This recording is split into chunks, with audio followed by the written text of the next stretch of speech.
Welcome to West Virginia and Commonplace. Not very often do I get to get someone on this show that has more than just a skill, someone that has a mindset that could renovate your life or it could revolutionize your life. So whichever one you want to take with this, I have with me Noah Healy. Noah Healy, please explain to the audience who you are, why you are here today, and a fun fact from your childhood.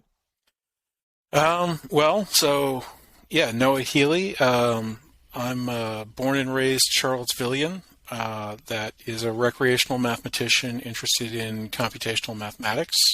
I have gained professional employment developing algorithms and systems for .com startups, and also I'm a market design consultant, and I'm currently pursuing a patent on a completely new kind of financial market, essentially the first brand new financial market since the Renaissance.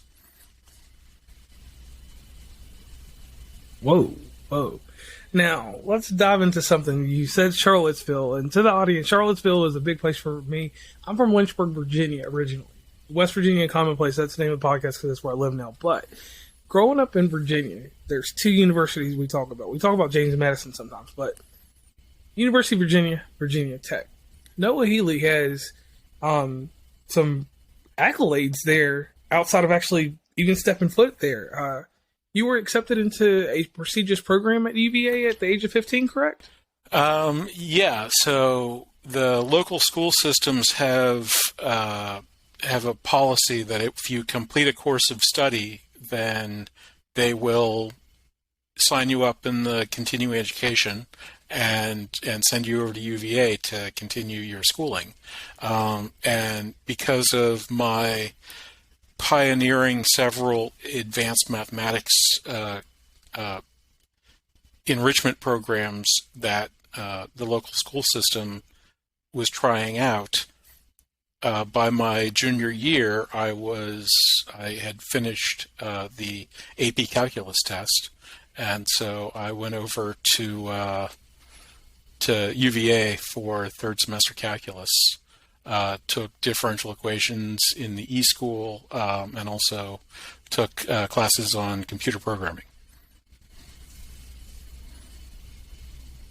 Wow. And you said calculus at 15? Yeah. So there was a program which has been completely normalized now to skip over the 7th grade pre-algebra class and start algebra in 7th grade. That I was one of 3 students to pilot that program. It's now a standard practice. But then between my freshman and sophomore years of high school, I was fortunate enough, there were a cluster of children of people from the mathematics department in my high school, and their fathers basically all wanted them to take pre-calculus in summer school and sort of bump up a year. And it was the same year that I would have been qualified for pre-calculus. So an accelerated pre-calc summer school class was available in only 1 year, which is the only year I needed it to be there. And so I was able to jump into that class with some other students whose UVA professor dads were looking to get them sort of bumped 1 rung up the math ladder. And so I was able to sort of draft and bump 2 rungs up the math ladder.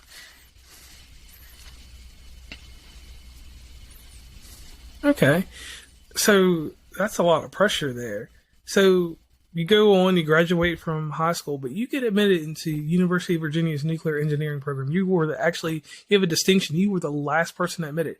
How did that come about, and what does it feel like now knowing that you were the last person that was admitted?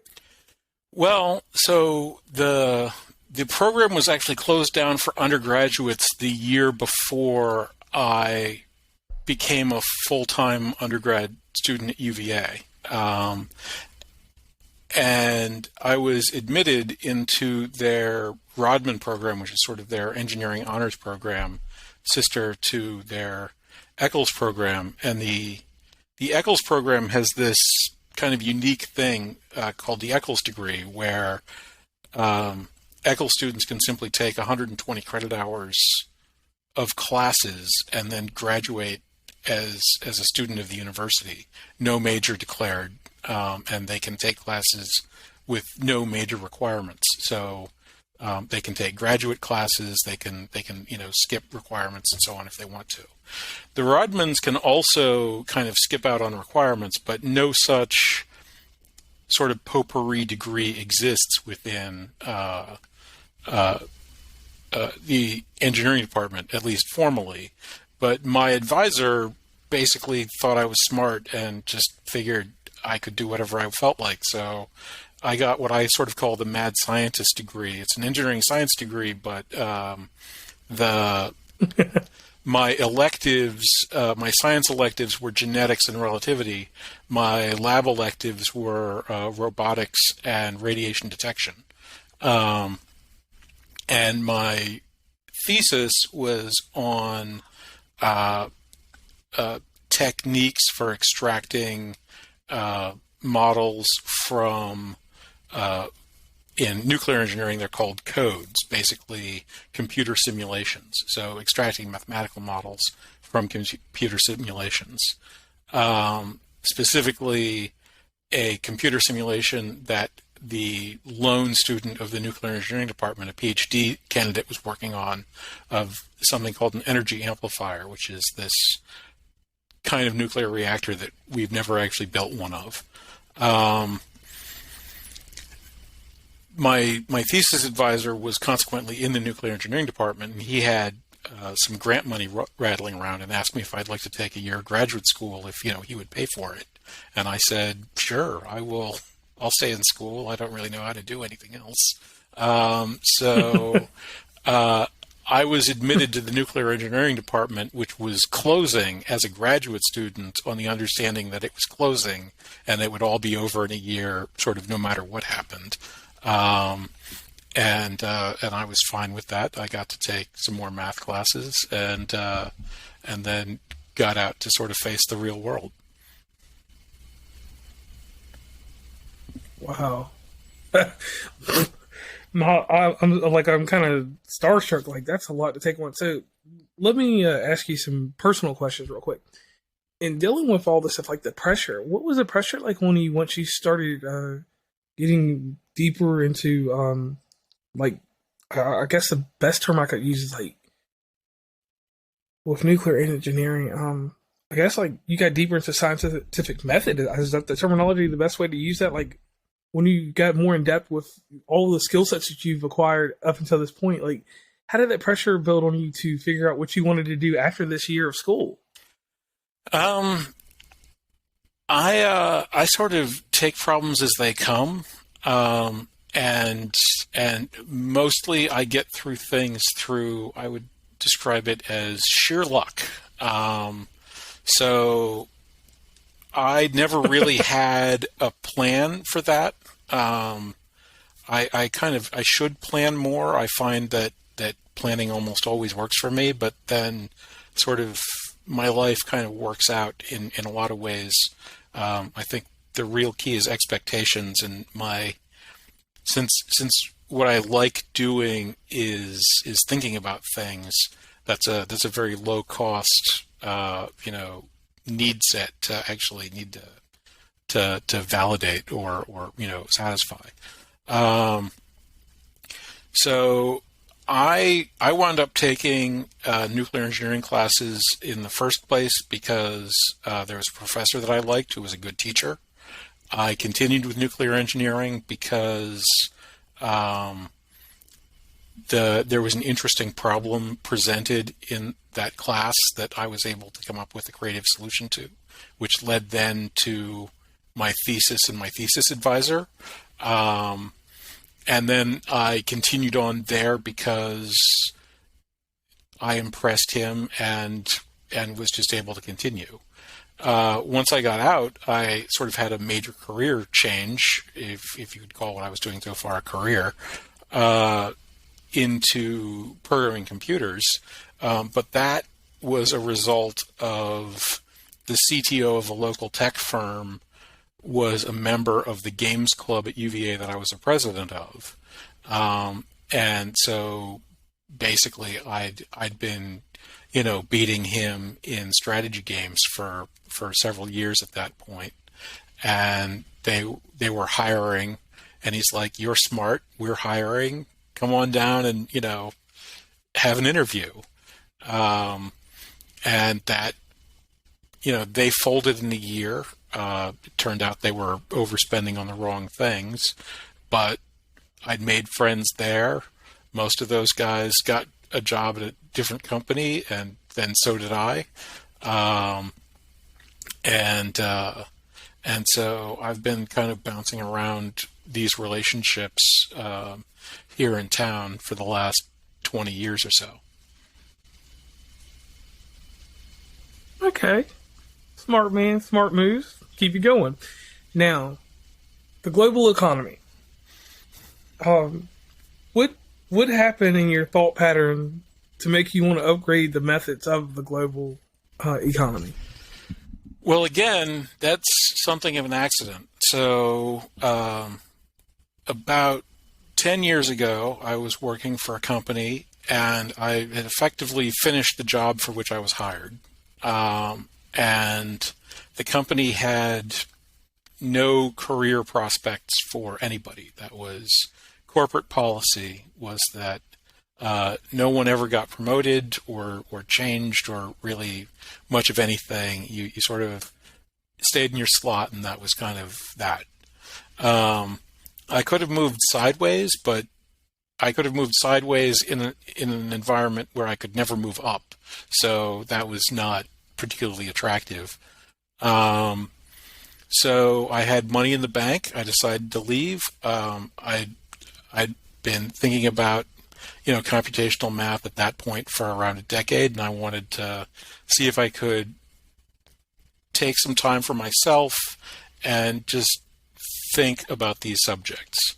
So I did some traveling, visited some family, but also took some time, and I was working on a communication theory problem, and I came up with this game theoretic approach to the problem of finding consensus among people who are connected through a network, or entities that are connected through a network. And I was talking this over with a friend and neighbor, and he asked if you could predict the stock market with it. And I said, no, you can't, because you can't pay enough money to buy that information off the network, like the stock market's already doing that.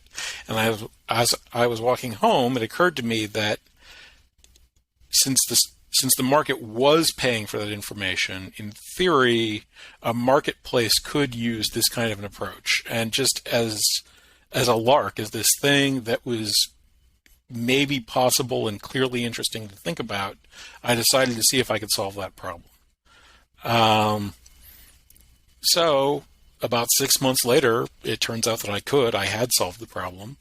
And then when I started doing the analysis of the solution to see how it compared with existing systems and so on, that's when I figured out that it was actually vastly superior in terms of how much work it would take to actually execute it, how much cost it would impose on a society that was using it.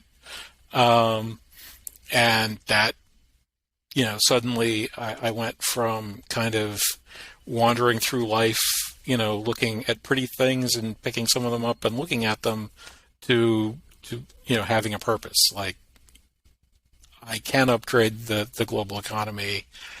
If you can, there's sort of definitionally nothing more economically valuable than doing that. And so I got to do it.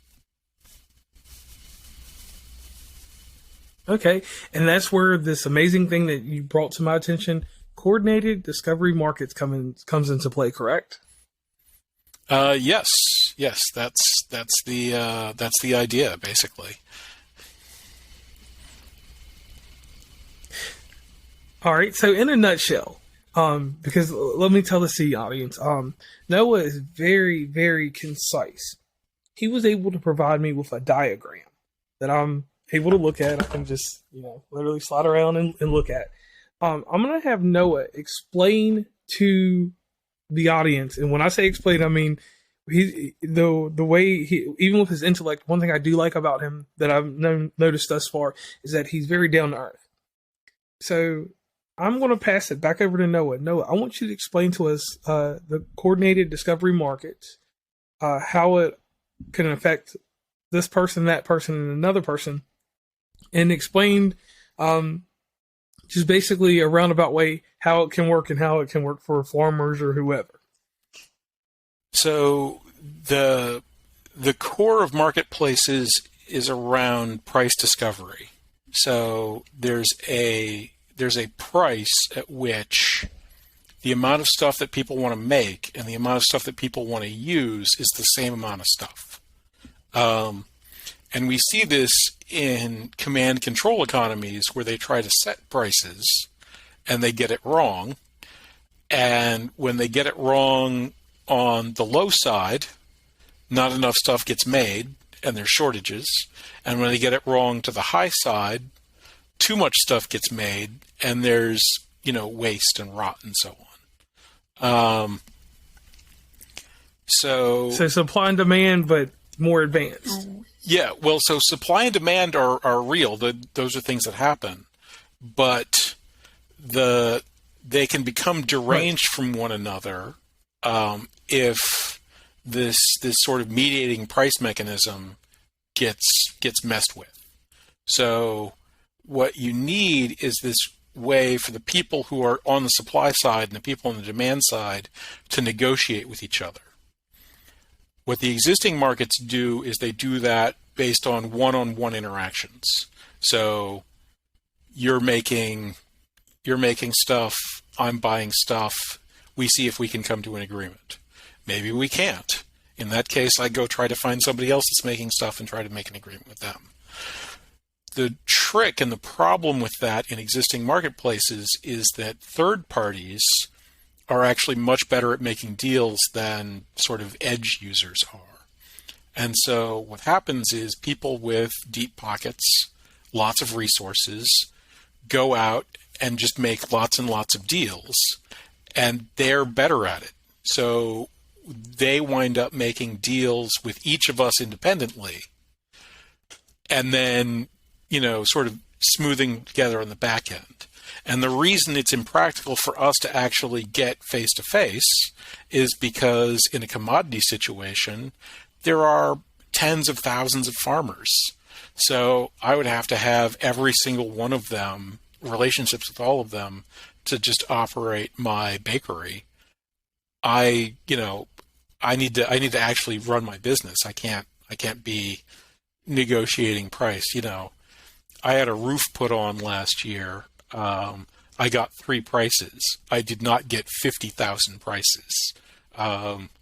It took me 4 months just to get 3 prices.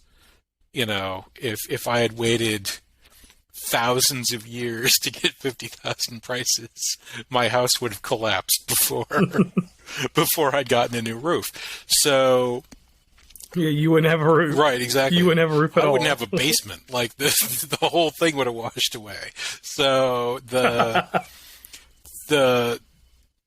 these middlemen provide this important service of kind of aggregating things together, but they also impose this cost of these bad deals. So what my system does is it creates a common market that people can participate in that has 2 pieces. There's a common negotiation market so that both sides can come together and propose what kind of price evolution or price curve will happen in the future, and the system will integrate those into a unified future. And then a common exchange market where people can use these pre-negotiated prices, pay a commission to the system and the negotiators based on sort of how well they did negotiating for the use of that price information. but having this safe environment where everybody gets to trade at a common price at a much lower cost than this sort of existing system of roving middlemen just trying to find the very best deals they can out in the world. Okay, I get that. Kind of like, you know who my employer is. So like, sort of like what my employer does, whoever facilitates to us, usually it's a distributor that handles the farms and stuff like that. Whatever comes into our stores, because we are one of the world's largest employers. It's kind of like taking that distributor out of the way, getting someone that's a little bit more informed and well versed in the needs of the buyer and seller, correct? Yeah. Once that they've got an established price, like you just... Yeah, you can continue. But yes, the more you narrow the middle, the sort of more money that's available for the productive activities that are on the edge. All right, so my question is inside of this, once they have an established method of set prices, is there a patent or something that's put on these prices, or is it just something that can be openly negotiated? Like, it's not something that's set in stone once it's... Like, it doesn't set a precedent, does it? When you set these prices? I'm attempting to patent the mechanism, this mechanism of price discovery. The prices themselves are published information for the members of the marketplace. But the key is that using them within the marketplace is effectively contained within the marketplace itself. So the trading, that's the other second half. The more people that participate in that marketplace, the more aggregate connections are all happening. So if again you were to try to break out, you were like, oh, okay, I saw that price, I know what I can get, now I'll go try to sell it. Well, again, you've got the 50,000 person problem, where the people that want to buy that are scattered around the country or around the world. And so the marketplace can do that aggregation for you automatically if you hook in and use their system and pay the cost of using their system. Or if you can manage, a 50,000 person contact list and negotiate all of these things separately themselves, along with the understanding that that price hasn't been negotiated, so it's just a starting point for each of the negotiations. In a small scale, this doesn't really make any sense. If a marketplace consists of 5 or 6 buyers and 5 or 6 sellers, sure, everybody can know everybody. They could all get together, on a convention floor someplace and talk it out, or just have some phone calls and sort of work things out. But as these systems scale up, and for miners or farmers, or there are hundreds to thousands to hundreds of thousands of individuals, the overhead cost of communication across that band that the market would be able to bring together dwarfs the cost that the market imposes for the service it's providing. Okay, that makes sense. So that way, a farmer in Wisconsin that has asparagus and one that's in, say, where's another place asparagus can probably grow good? Let's just say upstate New York. With the market that you have in place, they will end up selling and getting the same price and getting the same service of any being well connected around the I guess we'll just say the whole nation, inside your service. So let me ask you this. What if there's someone like me that's someone that's on the outside that sees these businesses and has money that they want to invest in something like this? How do I fit into the scale of things? Like, how do I know to do business with both, or to do business with whichever's closest to me? How do I differentiate that inside your market? So as an external player, your primary role within this proposal would be to engage in that negotiation or forecasting market. So if you had some money and some knowledge about the marketplace, you might be able to provide a better picture of where prices were actually headed in the future. This is essentially what the existing sort of middlemen Okay. have access to right now. So what this system does is it would allow you to make that prediction within this forecasting market, and the forecasting market operates as a posi-mutual, sort of reverse parimutuel, like a parimutuel with a reverse rake that's getting paid by the other marketplace. And because the payoffs are not directly related to sort of compounding interest on the principal, but rather the attractive force of this external marketplace, the return rates within this forecasting market can dwarf and on average would dwarf the return rates from existing financial markets. Okay, so as long as the forecaster, from my understanding, it can get the price of, we'll just use the asparagus and we'll use lettuce. I don't know, asparagus to whatever the farmers and whoever's using asparagus for dishes and stuff. As long as I can forecast that price right, I can, I guess, kind of like set like the market price for things, or like. Well, so what the system does is integrates different people's ideas together.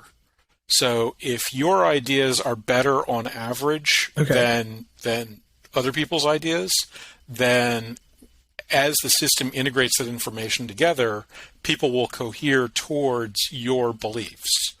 And so your ideas will have a greater proportion. So again, it's parimutuel, so it's sort of a pie situation. The investments go into a pool. That pool is then divided up based on how good the information turned out to be. And how good the information turned out to be is measured by how much trading that information engendered, which then money from that gets piled on top of the pool. So there's more money in the pool than the investors put in. And the people who are the most accurate get the biggest piece. So if you're more accurate than other people, you'll have a bigger piece relative to your investment than other people will of this sort of expanding money supply. So you wind up doing very, very well for yourself. Okay, so my next question is a little bit far left, but I should have asked this in the very beginning. With the results and with the predictions, and just making money off of this and money, keeping it flowing, are you basing your system off of a quarterly system, or is it a different type of system set in place for results? Well, so the basic notion would be to schedule pricing around your delivery tempo. So the speed is dependent upon sort of what rate at which deliveries occur. So for something like an asparagus market, which might be highly seasonal, there might be sort of like 5 or 6 delivery periods in a specific season, and then it sort of goes away. For sort of a very non-seasonal market, like say if you were going to run an electrical grid off of this thing, electrical deliveries happen in 15-minute increments. So you would have a 15-minute increment schedule, or possibly even shorter than that, maybe a 10 or a 5-minute increment schedule that you were having pricing for and updating. For most typical commodities that have good keeping properties and so on, like grains or metals or potatoes, you could imagine a daily or weekly pricing regime being fairly ideal. Okay. So that makes sense there. Now, because like I've looked over the diagrams and everything else, I looked them over previously. Like everything you're saying, like that's really like revolutionary. Like you could change the mindset of the economy. So my next question, this is more of a structural type question. So with this type of stuff, you patent these type of ideas, and how do you keep this thought or in this whole process, tightly guarded. When you're presenting this to people on podcasts or just different TED Talks or whatever else you're doing in life, how do you keep this whole thought process and pattern like locked tight that no one can take it from you? Well, I don't actually. I'm attempting to get it patented here in the United States, but I'm pursuing an open source strategy overseas, and getting this thing up and running somehow, some way, somewhere is of tremendous value to me. Just within the context of what it would do for society generally. Plus, on the selfish axis, there are currently tens of thousands of economists employed in, very high salary positions around the world today, in an economy that is based on systems that none of them invented, and in fact predate the very subject of economics itself. So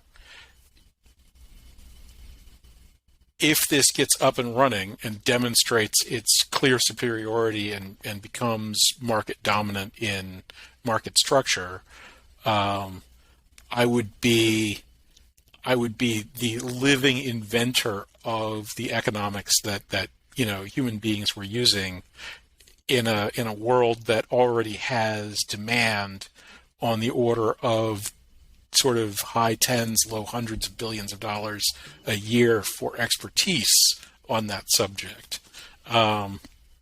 So even if this were developed without any reference to myself beyond what's happened so far, there are many mechanisms by which I can be taken care of in a world that's now operating on these far better principles.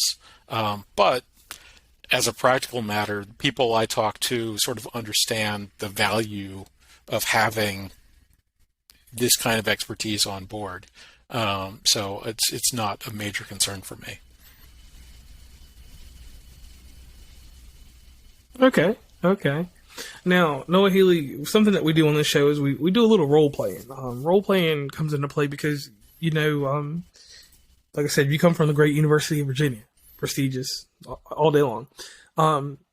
If you present this matter in a TED Talk, what would be the opening statement of your TED Talk?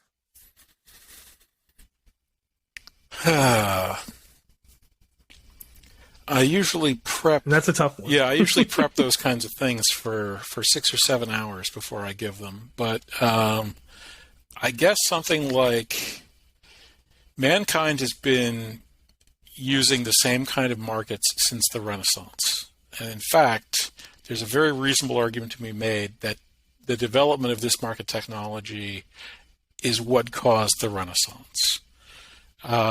In the last century, and in particularly over the last 50 years, we've developed a completely new kind of technology in computers that affects communication in ways that we never imagined prior to the introduction of the technology itself.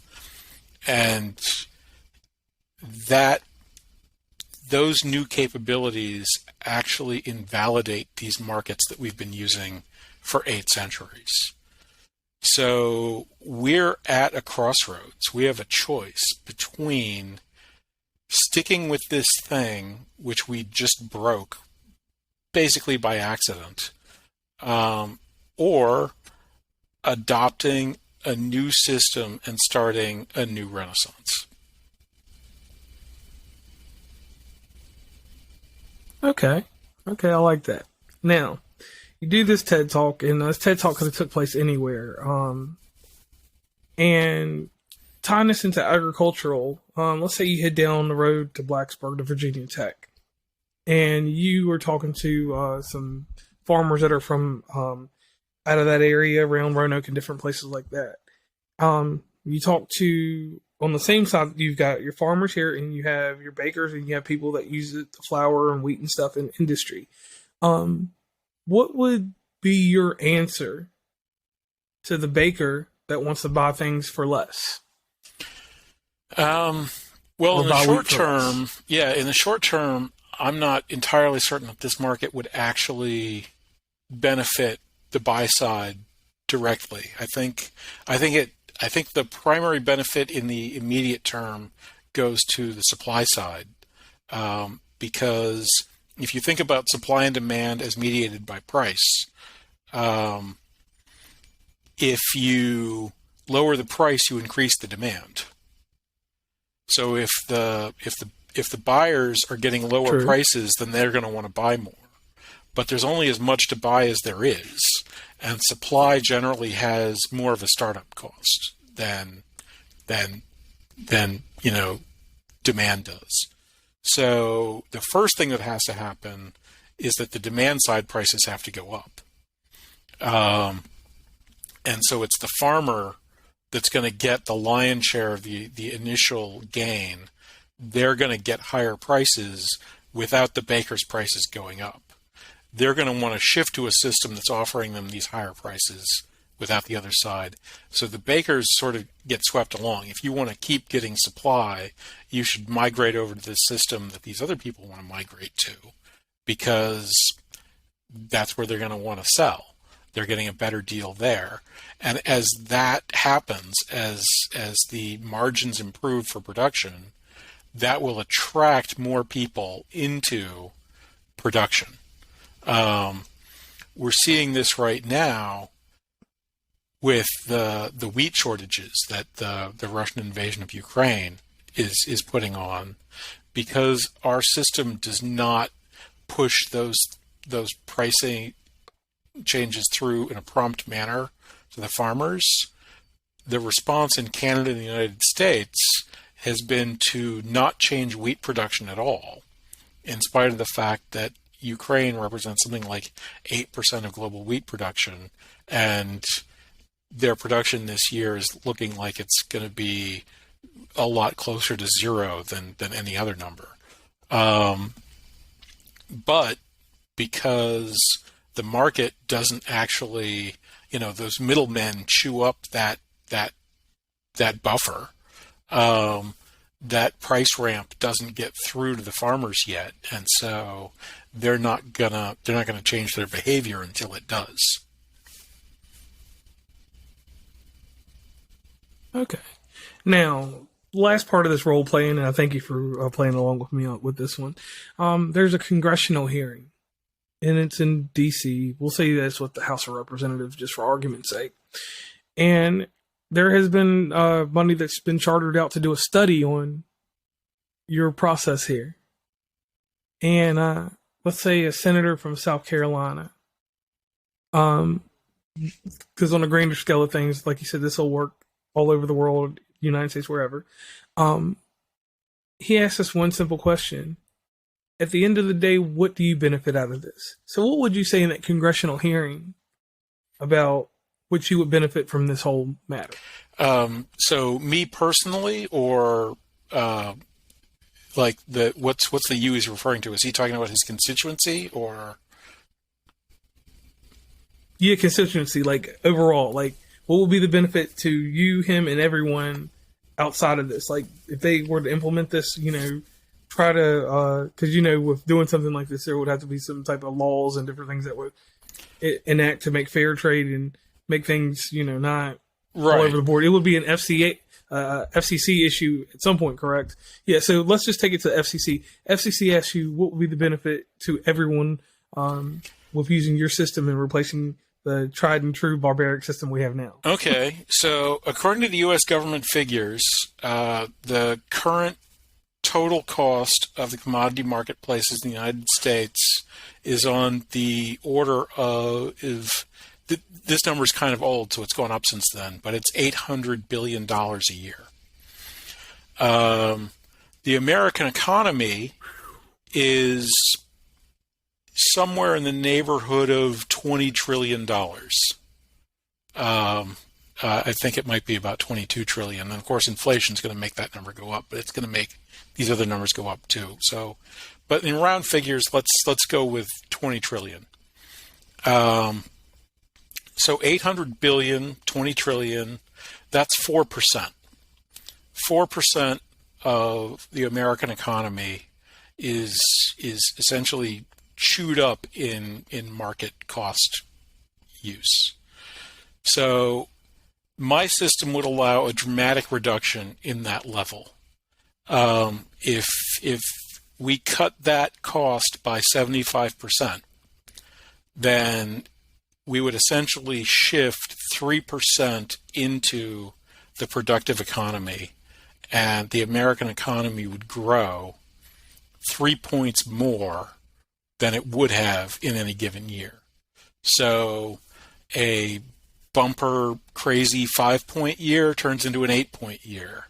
A mediocre normal 2-point year turns into a bumper crazy 5-point year. A negative 1-point recession year turns into a mediocre 2-point year. The entire scope and scale of how the economy grows fundamentally changes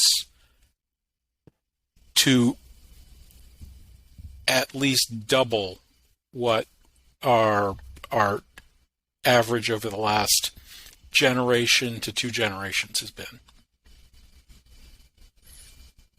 And that's what's in it for us. Okay. And I like that. Now, we've done the role playing. Comes a point, your system gets put in place, and what's the county? Oh my Lord, Albemarle County decides to put up a statue. It could be in Charlottesville, it could be in Scottsville, it could be anywhere, and it's up to you, Noah Healy. What is inscribed on the bottom of that statue? Oh my God, I don't know. Maybe I'd take like a page from Gauss or something, and like that little process diagram of the CDM is on there. I don't think I'm going to do anything that's more important than this in my life. Okay, so that'll be outlined there. So it'll sit somewhere out there. And moving over real quick, one thing that we forgot to do inside this show is we do something called the shameless plug. And the shameless plug is where you present information where people can find you on social media, over on a website, any place that they can find you and connect with you to talk to you more about this, because it's a very interesting topic. Like it's mind-boggling, because I have to give you this kind of flowers. Not a lot of people have this much intellect and do this much. You know what I mean? I don't know if you hear that a lot, but this is truly something that's remarkable. Yeah, I really hope so. And yeah, I feel like I'm sort of punching above my weight class a little bit. We're in a period historically where there's kind of a lot more low-hanging fruit than we expected there to be. So even people who aren't the smartest person in the world can find some of these really cool things. But in terms of shameless plug, I'm Noah Healy, NOAHHEALY on LinkedIn. And I've got a website that talks about this called Coordisc.com, COORDISC, Coordinated Discovery, sort of the beginning of those two words. And you can find video explanations there, along with the white paper and the thing you were talking about, the little process diagram, is up on an explanation section there, so you can find that, as well as contact me through a link there, or just noahphealy@yahoo.com. It's my email address if you want to reach out. Fastest way to reach you. Yep. Fastest way to reach you. Now, my son Landon, he is entering into his freshman year of high school, and he is into robotics. He is into a lot of things that are mathematically related. And he wanted me to ask you a few mathematical questions, if you wouldn't mind answering them. And I will go ahead and ask you the first one. What is the relationship between logical and mathematical truths? So there was some controversy about that in the 20th century, but the general consensus today is that there's no difference at all between logical and mathematical truths. To the extent that either of them are capable of producing a coherent picture, they both produce exactly the same picture. So logic is a tool of mathematics. Mathematics is a tool of logic. They are co-branches at this point in human understanding. Okay. Now, the next one is a similar question. He wanted to know what is the relation between arithmetic and geometry. And the last part I'm not going to add in because we talked about it in the pre-call, but I want to leave that part off. So what is the relation between both of those?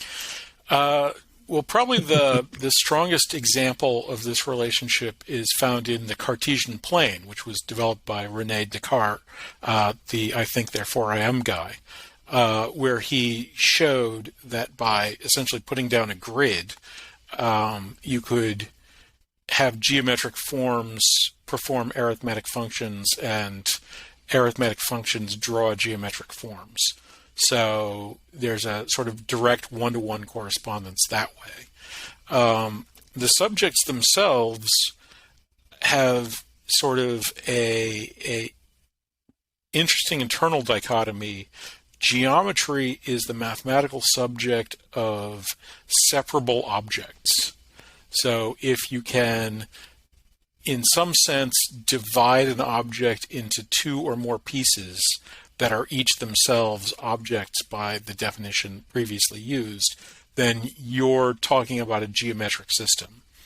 Arithmetic, on the other hand, is a process of symbolic manipulation. So there are certain rules, functions, for taking certain objects' values and transforming those objects, those values through the functions into other values. There's an interesting question that I have in that regard. Addition and multiplication are currently believed to be of different complexity levels. So addition is very simple, multiplication is a little bit more complicated. In geometry, this is not true. Using the tools of Euclidean geometry, while it does require a few more steps to perform a multiplication than it does in addition, those steps are not necessarily affected by the magnitudes that are involved the way they are in arithmetic. So if I add two two-digit numbers, I have to do 2 or 3 digits worth of work. If I multiply two two-digit numbers, I have to do sort of 4 or 5 digits worth of work. And that scales up if I'm dealing with, 1,000-digit numbers. A couple of 1,000-digit numbers, I would have to do maybe 1,000 digits worth of work to add them. I'd have to do maybe 1,000,000 digits worth of work to multiply them. And there's some tricks that we can do where I might actually be able to get away with, rather than doing 1,000,000 digits worth of work, actually only having to do 10,000 digits worth of work, but it would still scale up faster in the case of multiplication and addition. But again, over in geometry, within the Euclidean plane, I would be able to perform exactly the same operation regardless of scale, to multiply rather than divide. And so, to me, that opens up an interesting aspect of whether or not there's either some foundationally better way to perform multiplication within geometry, or if the Euclidean plane has some sort of foundational error that we don't really understand yet, that is some sort of contradictory, non-computable piece of Euclideanism that makes it appear that this would be the case. Okay, and I thank you for that, because now you've helped my son, and he will be able to develop some great skills inside of geometry. And arithmetic too, but geometry, you even made me feel more comfortable in geometry. So, to his last question, is advanced theoretic mathematics important to the average person in this day and age? More than at any time in all of human history. Mathematics is the language of science and engineering, and we exist today at a level of technology and technological pervasiveness that far exceeds the imaginations of the wildest fantasists of earlier centuries. In the works of like Jules Verne or even Isaac Asimov, we don't see people wearing computers. That is a standard fashion statement today.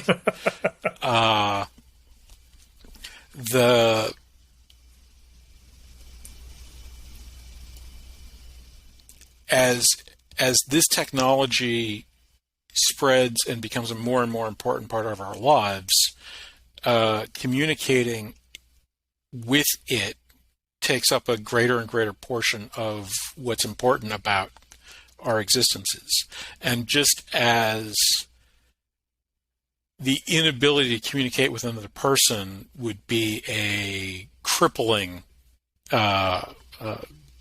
disability, and is for the people that suffer from it, being unable to communicate with technology essentially renders you a child in the environment that presently exists, and very much the environment that is rapidly, building up around us. And so, without a better appreciation and understanding of these topics, we will render ourselves, a nation of children. And I can't have a lot of optimism about that prospect. Okay. And lastly, this is a question just for me personally that I just thought about. Because this is something that happened when I was in school. I graduated in 2004. But early on in the mid-90s, they started teaching us coding, on the 7th and 8th grade level. We learned Python and different things like that. And I know that's computer-related stuff, but it has mathematical equations and when you're writing it. What is your thought on coding and excelling mathematics in the public school sector? For the reasons I just delineated, I think it's very valuable and very important. The mathematical, curriculum that existed when I was coming up through school was essentially a hangover of the space race. When Sputnik went up, America's intelligentsia and political class basically freaked out because what was being demonstrated by the Soviets was intercontinental missile capacity. If you could put something in a permanent orbit, then obviously you could drop a nuclear bomb anywhere on Earth. And so in an environment where very expensive airplane fleets were being maintained, in sort of standoff zones in order to be able to deliver atomic warfare, the idea that deep within your own country's borders you could have something that could strike out against other continents was very destabilizing. And so the Eisenhower and then Kennedy administrations basically put together the space race as this sort of national crash emergency, catch-up thing to get the tug of war back into place.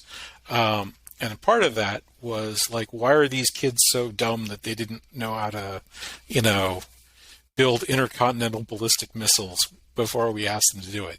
So the German rocket scientists that we were using basically put together a proposal of how to train people to become rocket scientists.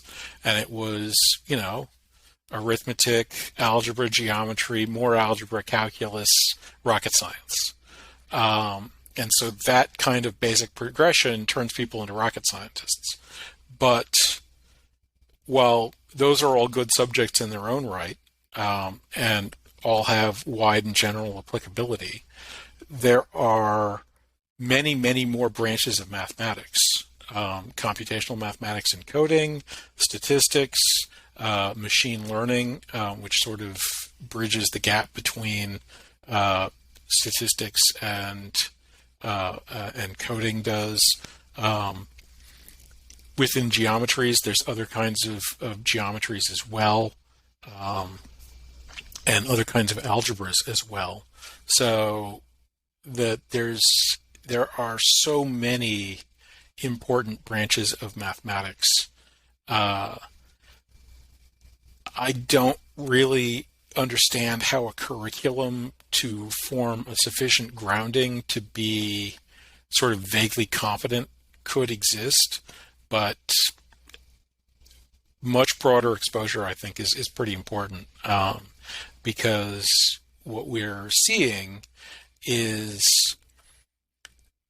the math is making discoveries about systems that we're using that invalidate those systems. And the people who are experts in those systems have no awareness of this mathematics that's doing this. And so they're basically just turning the crank on something that's broken. And, like when the machine starts rattling because the gears have gnashed and are, breaking themselves to pieces, they just kind of like turn up their iPods so they can't hear it and crank harder. So,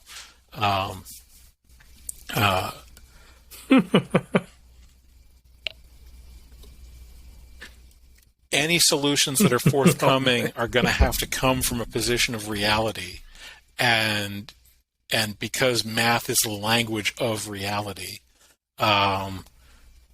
we're going to need greater knowledge and broader knowledge of that subject in order to engage with reality to find those solutions. Okay. And I thank you for that, because I definitely wanted that presented out there to the world. So people in general, the youth, please go to school, learn mathematics, take time with mathematics. Don't treat it like you do PE or anything else, like you breeze through it, or you just mediocrely get by with doing the meager amount of math that you have to do to graduate.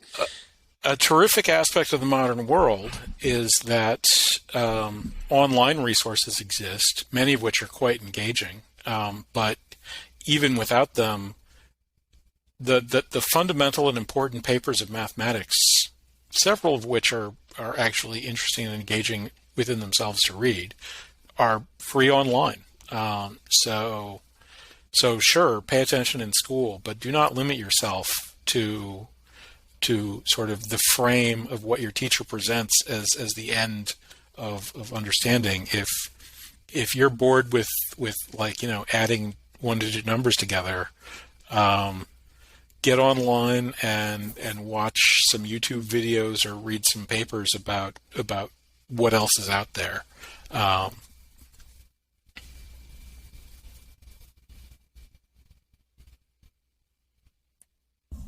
Okay, definitely agree with that. And once again, this is JR from West Virginia Commonplace, and I have Noah Healy with me. And he has presented a lot of information. He talked about his world-renowned, because it will be world-renowned, coordinated discovery market. One last time, Noah, could you please tell everybody where they can meet and greet you? And the lasting message that I want you to put out there is that coordinated discovery market, it's going to be a thing, it's going to happen, and it will revolutionize our economy. Excellent. Yes. Reach out to me on LinkedIn. I'm Noah Healy, Noahhealy, or you can stick a P in the middle there and send it to yahoo.com for my email, or go to my website at coordisc.com.